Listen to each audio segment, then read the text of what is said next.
todo mundo tenha descansado bem. Então, vamos voltar para a nossa aula, né? O impacto dos problemas sistêmicos, do que nós podemos olhar no exame de sangue para que nós tenhamos um resultado melhor nos nossos trabalhos, tá? Essa é a ideia, é para ser um curso prático. Na verdade, aqui não é um curso, uma revisão, né? Mas uma revisão bem prática para que quando vocês assistirem a aula de injetáveis, vocês saibam bem o significado e o que vocês vão querer usar ou não, ok? Então vamos lá compartilhar de novo a matéria. Então foi aqui que nós paramos no nosso último slide, né? Falando das prioridades, né, do nosso organismo. Então isso ajuda bastante para a gente ter uma noção, né, do que é prioridade, o que não é, e daí nós conseguirmos tomarmos uma decisão com relação aos nossos procedimentos, se vamos fazer os injetáveis ou não, se vamos contribuir ou não com o nosso organismo e quais as necessidades que precisam ser consideradas, ok? Então, aqui, gente, deficiência de ferro, nós temos que pensar, por que ele não está tendo ferro? Se ele é um paciente que está comendo carne, se ele é um paciente que está comendo alimentos que compõem ferro, nós vamos falar com vocês aqui um pouquinho sobre os alimentos que compõem. Então, assim, ó, por que ele não está absorvendo? Isso é uma coisa interessante, porque senão daqui a pouquinho nós vamos estar usando suplementos como se fossem medicamentos, e eles não são. Então, assim, ó, nós temos que levar em conta algumas enfermidades, tá? Pacientes que são celíacos, que têm problemas com glúten, a doença de Crohn, que é uma doença intestinal, são pacientes que não absorvem de forma correta o ferro. Bom, então esse paciente eu que vou tratar? Depende. Se tu tem conhecimento para isso, para tratar, ou pelo menos indicar o teu paciente a questão da alimentação, ou indicar para uma nutricionista, eu acho que sim, acho que a gente pode interferir dessa forma, nós somos profissionais da saúde, mas vai depender do conhecimento de cada um. Mas pelo menos indicar para um profissional que tem esse conhecimento para tratar lá a causa dos problemas do meu paciente, eu acho que isso é uma coisa bastante importante. Pacientes que têm cirurgia gástrica, tá? Essas cirurgias bariátricas, ou até por problemas de tumores mesmo, cirurgias gástricas ou intestinal, em geral, eles têm essa deficiência para sempre, tá, gente? Então, são pacientes que vão ter que suplementar forever, tá? Não, não tem jeito. Daí a gente tem que deixar ele bem ciente disso, caso o médico que tenha feito a cirurgia não deixou ele ciente disso, tá? Ingestão suficiente, pode ser por questões alimentares, tá? Nós temos aí os vegetarianos, né? Que em geral tem esse problema. Problemas de inflamação. Tá? Inflamações agudas, inflamações crônicas, elas podem aumentar lá a ferritina, a gente viu, e daí a absorção do ferro passa a ser diferente, porque daí ele vai ter as metaloproteinases, daí as prioridades são outras. Problemas de hipocloridria, gente, isso é muito comum com os idosos, tá? A gente vai envelhecendo e o que vai acontecendo é que o nosso ácido clorídrico vai diminuindo. E daí nós já não temos a quebra dos nutrientes dos alimentos como nós tínhamos quando éramos jovens. Então, tem alguns pacientes que eles têm que repor o ácido clorídrico, tá? Então, isso é importante a gente olhar. Se o paciente tem refluxo ou se o paciente tem azias, isso pode ser por deficiência de ácido clorídrico, tá? Deficiência de vitamina D. Gente, vitamina D é vital para o dentista, é vital. Tem vários e vários trabalhos mostrando assim problemas de cárie por deficiência de vitamina D, problemas cirúrgico, pós-cirúrgico, problemas de implante, chegou a aumentar em 300% por deficiência de vitamina D, problemas de reabsorção óssea, problemas de recessão gengival. A vitamina D está diretamente associada aos nossos trabalhos. Então, nós temos que olhar isso. E a vitamina D, ela aumenta lá o nosso intestino, a absorção do cálcio e também contribui na absorção do ferro. Então, gente, nós temos que pensar em vitamina D na odontologia. Dentista tem que dominar e conhecer a vitamina D. Certo? A gente não vai entrar muito no assunto aqui, porque é uma revisão, é geral, mas assim, ó, vocês precisam dominar esse contexto da vitamina D, ok? As parasitoses, tá? Tem pacientes que têm excesso de parasita e essa parasita acaba usando o ferro do nosso paciente e ele não vai conseguir, não vai sobrar para ele. Vai ficar tudo para as parasitas. Então, às vezes, tem que desparasitar. Viu como eu não entendo nada disso?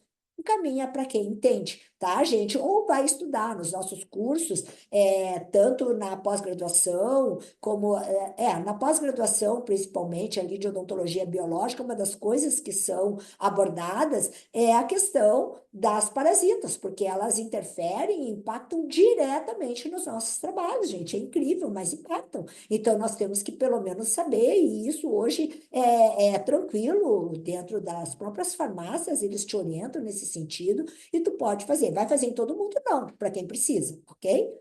Os lactentes, tá, gente? Leite de vaca ao invés do materno. Isso é muito comum porque o leite de vaca ele tem muito cálcio. O cálcio concorre com a absorção do ferro lá no intestino, ok? Então é bem importante assim, ó, porque o leite materno ele tem essas proporções corretas, mas já no leite da vaca não, tem muito cálcio. E daí a criança vai acabar absorvendo pouco ferro e vai ser uma criança que vai ser anêmica, ok?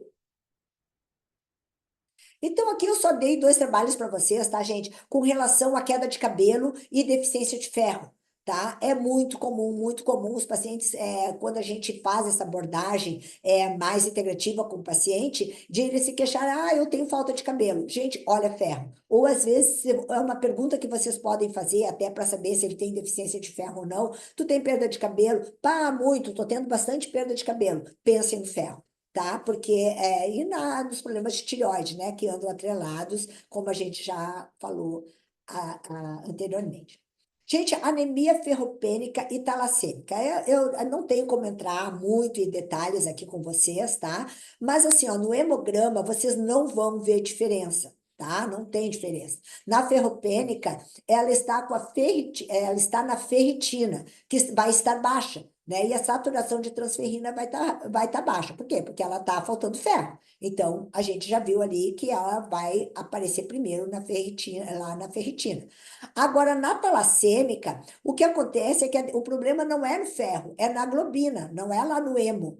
Né? Lembre lá da molécula que tem o hemo lá, e que é no meio, e daí tem a globina que é em torno. O problema é na globina e não no hemo. Então, o corpo tenta fazer hemo para resolver o problema da deficiência da hemoglobina e acaba acumulando ferro o tempo inteiro. Então, vocês vão ver ferritina alta, vocês vão ver saturação de transferrina alta e vocês vão olhar a hemoglobina tá baixa. Pô, mas não poderia. Pode, mas daí ele vai ter outro problema. Daí se ligue na vitamina B12, na B9, lá nos outros nutrientes que pode ser por ali a deficiência, ok?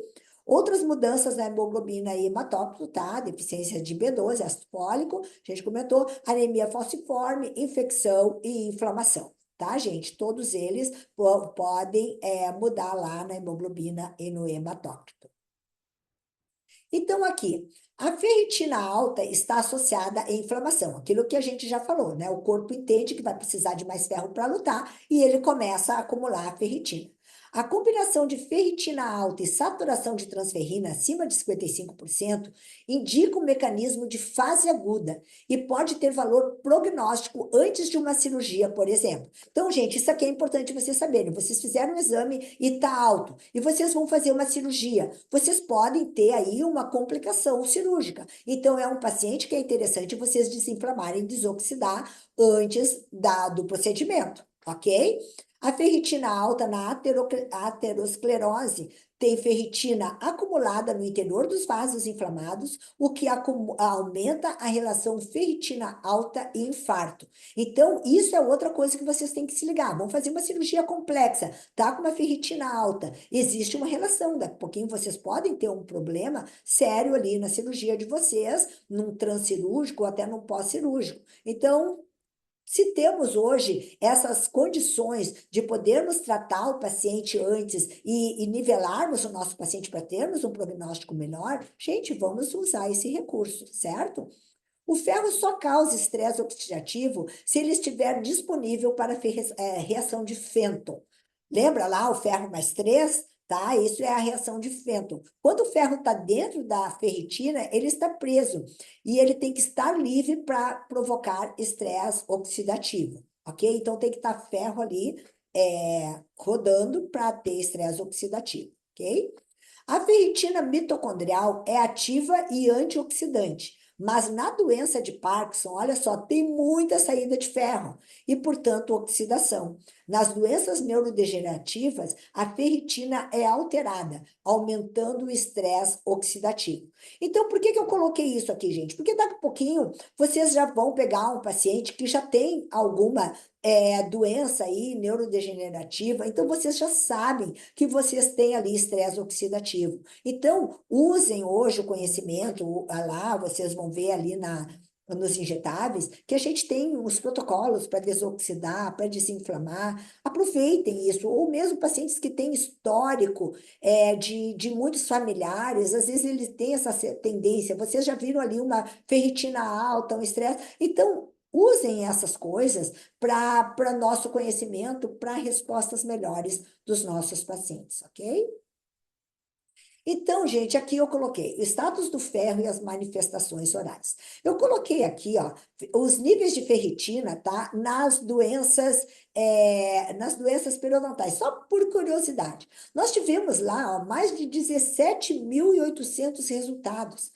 E quantos de nós, às vezes, ficamos tratando doença periodontal anos e anos, tentando resolver o problema do nosso paciente, e nós não olhamos para o exame de sangue para ver se ele tem um problema lá. Então, esse trabalho, gente, é muito show. O objetivo desse estudo foi avaliar a alteração do nível de parâmetros hematológicos e marcadores do metabolismo do ferro em pacientes com ou sem periodontite. E a conclusão do trabalho, é um trabalho, lógico, tem várias coisas lá, que essa meta-análise indica que a periodontite diminui a concentração de hemoglobina e perturba o equilíbrio do metabolismo do ferro. E o que confirma a força da associação entre periodontite e a tendência ao desenvolvimento de anemia da inflamação, especialmente para a periodontite grave. Então, é aquilo que nós estávamos falando, gente. A doença pode começar pela boca. Vocês viram que nesse trabalho aqui, eles mostraram que a periodontite que vai atuar lá na anemia. Olha só, indica que a periodontite diminui a concentração de hemoglobina e perturba o equilíbrio do metabolismo do ferro. Então, gente, um atua no outro, um atua no outro. Tá, Milka, mas tu não falou que eu tenho que olhar o exame de sangue para me ajudar aqui? Sim, mas eu tenho que fazer o meu trabalho aqui para contribuir lá no todo. Um vai levar ao outro, ok? Então, assim, ó, não adianta eu ficar dando lá suplementação de ferro, suplementação de nutrientes, se o meu paciente tem uma boca cheia de cálculo, cheio de placa ali, uma placa doentia, e tem uma alimentação ruim, eu tenho que trabalhar no contexto. Como profissional da saúde, eu tenho que olhar para o contexto. E daí, gente, tem vários trabalhos que vocês vão ver sobre isso. Tá? Isso aqui é muito legal, é um trabalho que fala do impacto da anemia na dor do trans e no pós-operatório de tratamento endodôntico, tá? Muito bacana esse trabalho, então ele considera a intensidade da dor pós-tratamento e os valores médios foram maiores nos três intervalos de tempo, 24 horas, 48 e 72 horas, em pacientes anêmicos, tá? O estado pulpar e periapical, em contraste com a idade e o tipo de dente, contribuiu também significativamente para a intensidade da dor pós-tratamento. Isso aí qualquer um de nós sabemos, né? Lógico que vai depender do estado. E a conclusão, olha só, gente, em relação à importância do fenômeno da dor na vida humana, recomenda-se considerar a anemia como um importante fator de risco para a dor pós-endodôntica. Gente, isso não vai impactar só na endodontia, ele impacta em todos os procedimentos odontológicos que podem ter dor pós-operatória.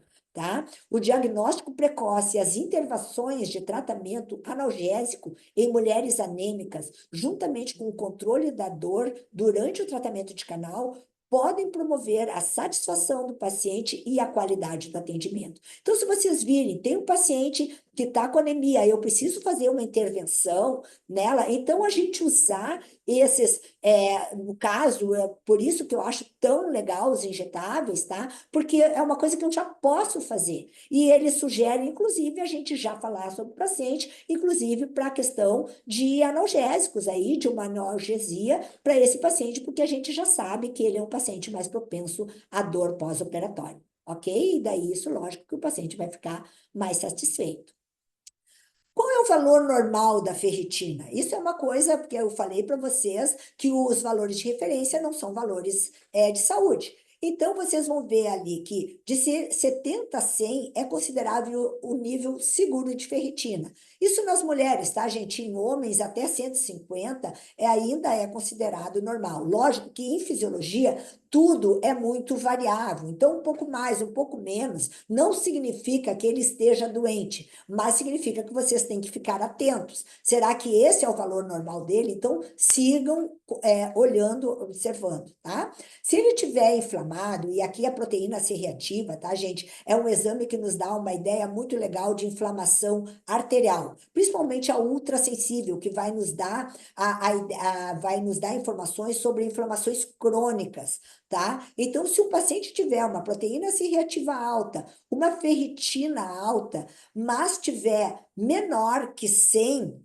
tá? A nossa ferritina deu lá menor que 100. E se a saturação de transferrina tiver abaixo de 20, porque vocês vão ver o que é considerado uma saturação de transferrina legal, de 25 até 50%. Ah, mas aqui deu menos de 20%. Então ele está sim com deficiência de ferro. Então vocês podem tratar, ele está com inflamação e a ferritina subiu devido à inflamação. Então, se vocês pensarem que ele tem aqui 70, uns 30% é por conta da inflamação. Então, a ferritina dele está muito baixa. Então, podem sim suplementar o ferro.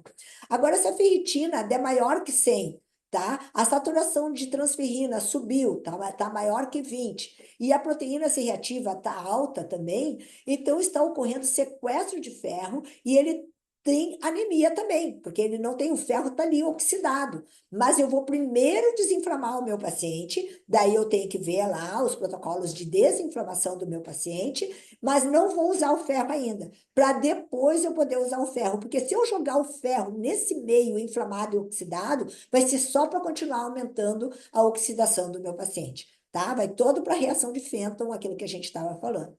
A ferritina abaixo de 50, por várias causas, daí nós vamos tratar com ferro, ok? Então, aquilo que eu falei para vocês, tá? Eu sugiro que printem esse slide. Então, aqui eles falam os alimentos que são interessantes, que são ricos em ferro, tá? Porque nós vamos ter que falar isso para o nosso paciente também. Então, assim, ó, não vou só suplementar o ferro, não vou nem querer saber por que meu paciente está com deficiência de ferro. Não, a gente vai fazer essa investigação e vamos tentar resolver esse problema para ele não voltar a ter problemas de imunidade e não voltar a ter os problemas que ele teve no momento que ele chegou para mim, ok? Então, sugerir para que ele se alimente desses alimentos que são ricos em ferro, né, gente, que tem aqui, e daí para ele ver se ele consegue absorver. E se mesmo assim ele não estiver absorvendo, bom, daí nós vamos dar uma olhada também nas questões de absorção do nosso paciente. Mas já podemos averiguar isso junto, porque se ele falou que toma o omeprazol, se ele falou que tem azia, ou se ele falou que tem refluxo, eu já sei que ele tem problemas de absorção. Então não adianta eu ficar só mandando ele comer. Daí eu vou ter que dizer para ele que, além de comer, ele vai ter que usar lá um ácido clorídrico para auxiliar, né? Ou procurar ali um médico que trabalhe essa questão, mas que não trabalhe com inibidores de bomba de prótons, mas que vá realmente fazer uma análise da questão digestória do meu paciente para tentar resolver essa questão, ok? Então, aqui a gente falou da biodisponibilidade do ferro, tá? Então, aquilo que eu falei para vocês, dos alimentos que melhoram a biodisponibilidade, mas isso aqui vocês têm que pensar na questão da suplementação oral. Tá, gente? Na injetável, vocês já estão entregando direto lá no sangue do paciente. Então, não tem essa questão de um atrapalhar o outro, tá? Eles já estão lá e eles já vão para as células e daí já vai ser absorvido, ok? Aqui os nutrientes envolvidos na síntese do hemo, tá, gente? E na função, lógico, mitocondrial. Então, aqui são todos os nutrientes que estão envolvidos. Ah, eu vou ter que dar todos eles de uma vez só? Talvez sim, talvez não. Vamos conversar com o paciente, vamos ver o que o meu paciente precisa. Se ele tiver exame, ele tiver lá o exame de vitamina C, e a vitamina C dele estiver ótima, eu não necessariamente tenho que dar. tá, gente? A suplementação é para o que o meu paciente tiver necessidade. Agora, eu não tenho esses exames, eu tenho ali o hemograma do meu paciente e eu preciso já fazer um procedimento. Então, assim, ó, eu acho que vale a gente fazer, porque não é por uma ou duas vezes que vocês vão suplementar o paciente de vocês, que vocês vão dar um pouco a mais, que vai ter problema. Agora, eu acho interessante depois, se vocês forem seguir o tratamento, daí sim vocês pedirem exames específicos para vocês verem o que, que realmente o paciente de vocês precisa ou não para vocês continuarem suplementando. E outra coisa, gente, tem pacientes que vão começar, vocês vão suplementar, e esses pacientes vão começar a absorver. E tem pacientes que vocês vão ter que suplementar a vida inteira. Tá? Então, principalmente idosos, eles já não absorvem mais. Então, assim, o ideal seria ele fazer uso daquilo a vida inteira, ok? Sinais e sintomas, tá? Então, assim, ó, gente, principalmente a anemia é bem claro. Em geral, o paciente nem precisa se queixar. Vocês vão ver, o paciente ele tem essa carinha. É um paciente desanimado, é um paciente que ele precisa estar sendo toda hora estimulado, porque senão ele não vai.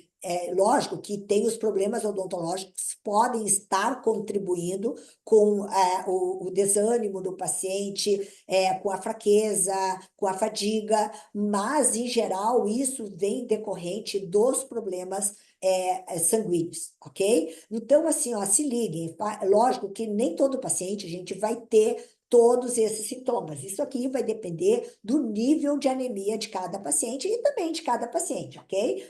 Mas, assim, ó, a grande maioria tem fadiga, tem fraqueza, tem desânimo. Ok? E tontura, sonolência, alguns têm, outros não têm, cefaleias, dispneias.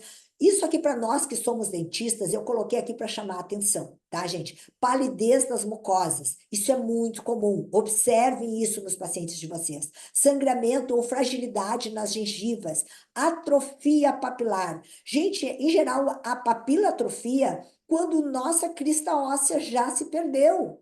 Então, se liguem nisso, porque a anemia, ela faz sim o nosso osso perder. E assim, ó, ali naquela parte, que são ossos mais delicados, eles vão ser os primeiros a saírem, porque aquilo ali é altamente vascularizado. Então, assim, ó, pensem nisso, atrofia papilar significa perda das cristas ósseas. Isso vai alterar esteticamente o sorriso do meu paciente, vai atrapalhar na cicatrização, na circulação, no sangue que vai chegar, nos processos que vocês vão fazer. Então, assim, ó, se liguem, porque isso pode ser uma demonstração de anemia. Então, é um paciente que eu tenho que verificar para que ele não continue com esse processo de perda papilar aqui de atrofias, ok? E aqui tem os outros, preversão de apetite é muito comum nas anemias, né? Então, se liguem nisso aqui, certo? Então, aqui eu coloquei um hemograma para vocês, tá? Só para vocês verem o que que eu vou observar no eritrograma. Então, assim, ó, aquilo eu acho que eu não falei para vocês aqui, mas eu falo lá na pós e no curso, né? Que hemograma já é completo, tá, gente? Vocês não precisam pedir hemograma completo. Se bem que às vezes em alguns laboratórios vem escrito hemograma completo, tá? Mas o hemograma ele já envolve o eritrograma, o leucograma e o plaquetograma, ok? Então, assim, ó, no eritrograma, que é o que eu vou observar nas células vermelhas, nas hemácias, tá? Então, vocês vão olhar a quantidade delas, né? Porque a quantidade já me diz o quanto o meu osso está trabalhando, a minha medula óssea está trabalhando lá. Então, é bem interessante. E vocês vão ver, gente, assim, ó, que a deficiência da vitamina B12, a gente vai falar um pouquinho mais sobre isso, ela já pode impactar aqui. Lembra que eu falei lá da maturação das células, das hemácias, que elas vão perder o núcleo? Então, assim, ó, muitas vezes ele atua lá no DNA das nossas hemácias. Então, a deficiência do B12 e do ácido fólico, os dois, um impacta no outro, eles podem atuar aqui na quantidade das nossas hemácias. Aqui a hemoglobina, né? O hematócrito vocês vão ver assim, ó, ele é 3 vezes. O que que é um hematócrito ideal? 3 vezes o valor da hemoglobina. O que que o hematócrito mede? Ele vai medir a parte sólida do meu sangue, o quanto que tem lá a parte líquida, o plasma e a parte sólida. O que que eu tenho de hemácias, o que que eu tenho lá de sólido dentro do meu sangue em geral, tá? As plaquetas, tudo que eu tenho lá no sangue. Então, o hematócrito, ele tem que estar 3 vezes o valor da hemoglobina, certo? Se ele tiver abaixo ou acima, eu já sei que eu tenho, posso ter casos de desidratação, eu posso ter deficiência de ferro, então as minhas hemácias são pequenininhas, estão ocupando pouco espaço, a minha hemoglobina pequena estão ocupando pouco espaço lá dentro do todo, então isso também impacta aqui no hematócrito, tá? A deficiência do ferro, tá? O volume corpuscular, né, que é o volume dessas hemácias, então se elas vão ser muito grandes é porque ainda ela está com núcleo lá dentro, ainda está com mitocôndrias, então se é um volume muito grande, eu já tenho que pensar em deficiência de B12, B9, se é um volume muito pequenininho, eu já tenho que pensar que de repente está faltando ferro e elas são muito pequenas. Às vezes ela pode estar um volume normal, por quê? Porque eu tenho muita deficiência de ferro, muita deficiência de B12, e daí vai dar uma média ali, tá? Mas daí, em geral, eu vou ter aqui uma variação maior, tá, gente? E aqui nós temos a hemoglobina corpuscular média e nós temos a concentração da hemoglobina. Daí é dentro de uma hemácia, tá? Daí aqui é dentro de todo o nosso sangue, aqui é dentro de uma hemácia, ok? E depois o leucograma. Então, no eritrograma, nós vamos avaliar os eritrócitos, que são as hemácias geral, tá? Aqui eu coloquei para vocês os valores ideais em mulheres e em homens, tá? Porque aqui vocês têm os valores de referência, ó. E o que seria o ideal? Baseado nesses trabalhos que a gente viu, esses aqui seriam os valores ideais, ok? Então, printem a tela aí, tenho isso aí para guia de vocês. Tá? E daí vem o VCM, volume corpuscular médio, que está aqui dentro do eritrograma, tá? Então, ele é o volume e a forma da hemácia. Ele é alterado se a medula óssea tiver deficiências ali de B12 ou B9, tá? Então, o volume corpuscular alto significa que as hemácias estão maiores que o tamanho habitual e pode indicar anemia por deficiência de vitamina B12 ou ácido fólico. Pode ser sinal também de hipotireoidismo, alcoolismo, alterações na medula óssea, dentre outras, tá, gente? Então, assim, ó, VCM alto, eu já tenho que pensar em problemas ósseos. Se eu vou fazer algum procedimento, tipo endodontia, tipo ortodontia, tipo cirurgia, que depende de respostas ósseas, eu já tenho que pensar, me ligar nisso, tentar ajustar ali para eu ter respostas ósseas normais, ok? Ou pelo menos com mais eficiência, tá? Então, aqui, 98,3, né? Lembra ali que eu dei para vocês que os valores ideais seria de 88 a 92. Então, eu tenho aqui bastante volume dessas hemácias. O quanto isso aqui vai impactar nos meus trabalhos, ok? Então, aqui, o B12 elevado no sangue, tá? Ou deficiente na célula. Isso pode acontecer, tá, gente? Vocês terem um paciente que tem lá uma B12 bem elevada, tá? Mas o paciente tem uma homocisteína, que seria a parte do. A homocisteína é uma proteína que usa B12 no seu contexto, assim como a formação de uma hemoglobina. Então, assim, ó, vocês viram ali que ele tem um eritrócito baixo, tem uma B12, um VCM alto. Então, assim, ó, eu já penso, pá, será que ele está usando essa B12? Então, o que que faz com que ele tenha essa B12 elevada no sangue que não esteja sendo usada na célula? Tá? A B12 é uma vitamina que ela tem que ter um transportador, tá? E esses transportadores, nós temos alguns tipos de transportador. Tem o transportador, a transcobalamina, tá, gente? Que ela vai carregar a B12 lá ao longo da nossa, dentro do meio extracelular, tá? Eu quero só que vocês se liguem nisso, porque assim, ó, muitas vezes nós temos uma B12 elevada, mas ela não está sendo utilizada.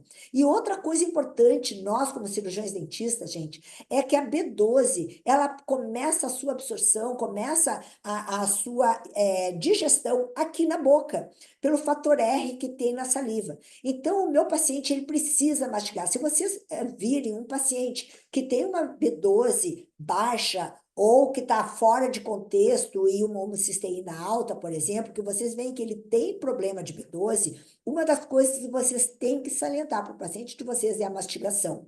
Tem que fazer com que esse paciente, porque às vezes o paciente, não, mas eu tenho uma mordida forte, eu rapidamente deixo o meu alimento bem pastoso e já posso engolir. Mas tu precisa de um tempo, porque tu precisa também da questão química. A saliva, ela tem a sua ação química. E o fator R da saliva, ele tira a B12 do alimento e se liga à vitamina B12. E lá no estômago, ele vai entregar isso para o fator intrínseco, que vai pegar e entregar lá no ilho, que vai fazer com que ela tenha essa digestão melhor para ele ser absorvido lá no ilho, lá no nosso intestino. E daí que ele vai para o sangue. Então, assim, ó, começa aqui na boca. É muito importante, tá?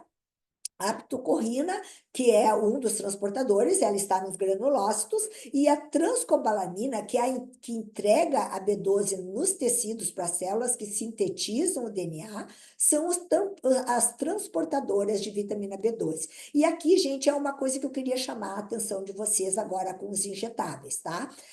Os injetáveis de B12, tá? São ótimos, excelentes, vocês vão ver que aumentam rapidamente os níveis, diminuem os níveis de homocisteína, porém, se eles forem feitos ao longo da vida, eles podem gerar uma autoimunidade à transcobalamina, principalmente se for pacientes que já têm uma tendência a doenças autoimunes, tá? Então, assim, ó, existem também, mas podem fazer tranquilo nos primeiros momentos, sem problema, o paciente está precisando com urgência, é o momento da gente usar a B12 injetável, porém, não fazer isso de uso para o resto da vida, tá? Verifique com o paciente de vocês a possibilidade de uma ingestão melhor, de uma mastigação boa, de uma absorção, ou até um uso de sublingual, para depois vocês seguirem usando, não ficarem usando a injetável de B12 para o resto da vida, tá? Isso é uma coisa importante vocês saberem. Em caso daí dos anticorpos, aqui da transcobalamina, tá? E daí nós temos aqui o aumento da aptocorrina, tá? Mas a B12 não está sendo entregue, tá? Então isso pode acontecer. Se suspeitar, o exame de ácido metilmalônico e homocisteína pode ajudar a fechar o diagnóstico. Isso aqui a gente entra melhor lá no curso, tá, gente? Aqui o mais importante é vocês saberem assim, ó, que a B12 ela pode estar boa no sangue, mas pode estar deficiente lá na minha célula. Como que eu vejo isso? Eu vejo isso lá no meu VCM, eu vejo isso na homocisteína, daí eu vejo que a B12 não está sendo entregue. Então, eu preciso fazer uma análise um pouco melhor, ok? Tá, as desordens sanguíneas, hemograma, neoplasias, falência renal, creatinina, doenças hepáticas, transaminase, fosfatase alcalina, inflamação, todos eles podem, tá, fazer com que a B12 se eleve no sangue e não seja entregue na célula. Pode-se medir a holotranscobalamina B12 ligada à transcobalamina, tá? Então, sinais e sintomas na cavidade oral, tá, gente? Então, a gente pode ver, tudo pode, tá, gente? Porque em questão de fisiologia, você sabe, tudo é muito individual, tá? Então, no dorso da língua inflamada, pode progredir para uma mucosa bem atrófica, né? A gente vê, às vezes, aquelas línguas brilhosas, assim, vermelha, tá? Queimação persistente, gente, isso eu já encontrei no meu consultório, alguns pacientes que chegaram se queixando de queimação na boca e daí estava até trabalhando com autoimunidade e era deficiência de B12, gente, tá? Ela pode dar queimação na cavidade oral, tá? Ela se inicia na ponta da língua e ela pode se estender a toda a mucosa. Pessoas que têm aftas recorrentes, ulcerações recorrentes, tá? Então, isso é uma que pode aparecer. Pessoas que têm quelite angular com muita frequência. Pode ser deficiência de vitamina B12, vocês vão ver isso muito nos idosos.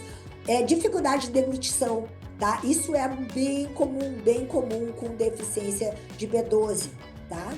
Candidíase secundária, tá? Então, pessoas que têm, até porque ela é oportunista, né? Vocês vão ter a anemia, vão ter a deficiência e acaba tendo a deficiência do própria defesa do organismo e ela acaba se aumentando os fungos, né? E sensibilidade reduzida no local afetado. ok? Então, gente, vamos terminar aqui essa aula. Então, nós já passamos um bom momento. Vamos continuar na próxima, porque eu não quero deixar vocês muito cansados. Eu quero que vocês aproveitem muito esse material, porque ele tem, assim, uma atuação direta na nossa clínica e eu acho que vai ser muito proveitoso para todos vocês, tá? Então, até a próxima aula.